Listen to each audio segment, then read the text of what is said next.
మనమందరం కూడా ఎవరమయ్యా అంటే ఆది నుండి కూడా సత్యమును అనుసరించిన వారము కాము గనుక మనమందరం ఎవరమయ్యా అంటే అపవాది పిల్లలం. ఇట్టి అపవాది పిల్లలమైన మనలను దేవుడు పిల్లలుగా చేయటానికి తన కుమారుడైన యేసుక్రీస్తు వారి ద్వారా జగత్తు పునాది వేయబడక మునిపే మనల్ని ఏం చేసినాడంటే తన కోసము ఏర్పరచుకున్నాడు. అందుకని చూడండి ఒక మాట, లూకాసు వార్త 20వ అధ్యాయము 36వ వచనం. లూకాసు వార్త 26వ అధ్యాయము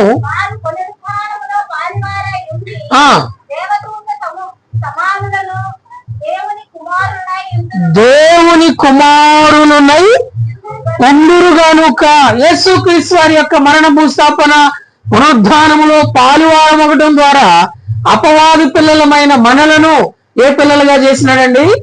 దేవుని కుమారులుగా, దేవుని కుమార్తెలుగా. సిస్టర్స్ అందరేమో దేవుని కుమార్తెలు, బ్రదర్స్ అందరేమో దేవుని కుమారులు. యేసుక్రీస్తు వారి యొక్క మరణ భూస్థాపన పునరుద్ధానములో మనము పాల్పంపులు పొందిన వారం అయితేనే దేవుని పిల్లలం అవుతాం. యేసుక్రీస్తు వారి యొక్క మరణ భూస్థాపన పునరుద్ధానములో పాల్పంపులు పొందనంత వరకు మనం ఎవరమయ్యా అంటే అపవాది పిల్లలం. అపవాది పిల్లలం. ఈ అపవాది పిల్లలమైన వారు ఎవరైనా గతంలో మనము కూడా సత్యమును అనుసరించే వారము కాము, అనగా సత్యముతో ఆరాధించే వారమి కాము. సత్యం అనగా యోహాను సువార్త 17:17లో మనకు బాగా పరిచయము, నీ వాక్యమే సత్యం. కనుక దేవుని పిల్లలు కాక మునుపు వరకు ఎవ్వరు కూడా వాక్యమును అనుసరించరు. ఎప్పుడైతే దేవుడు తన కుమారుడైన యేసుక్రీస్తు వారి యొక్క శిలువ మరణ భూస్థాపన పునరుద్ధానమును మనలో జరిగించినాడో, ఆ పునరుద్ధానమందు మనము సాక్ష్యం ఇస్తూ వచ్చినామో, అప్పుడు దేవుడు మనలను తన కుమారుడైన యేసుక్రీస్తు వారి ద్వారా తన కొరకు కుమారులుగా మనలను ఏం చేసినాడంటే ఏర్పరచుకున్నాడు. ఇప్పుడు మనం ఎవరమయ్యా అంటే దేవుని కుమారులు. ఒకప్పుడు మనం ఎవరమండి?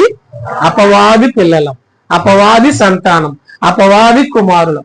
ఇప్పుడు మనం ఎవరమంటే దేవుని పిల్లలం, దేవుని కుమారులం, లేక దేవుని సంతానం. ఈ సత్యమును ఎరిగిన మనము ఆయనను ఆత్మతో సత్యముతో ఆరాధించబద్దులం. దేవా, ఒకప్పుడు నేను అపవాది కుమారుడుగా, సాతాను కుమారుడుగా, సాతాను కుమార్తెగా ఉన్న నన్ను నీ కుమారుడైన యేసుక్రీస్తు వారి ద్వారా నన్ను ప్రేమించి నా శిక్ష యావత్తు కలవరి శిలువలో భరించి నన్ను నీ కుమారుడుగా చేసుకున్నందుకు, నీ కుమార్తెగా చేసుకున్నందుకు ఏమిచ్చి నీ రుణాన్ని తీర్చగలను. యథార్థ హృదయముతో నా ఈ కొద్ది స్తుతి ఆరాధన నీకే అర్పించ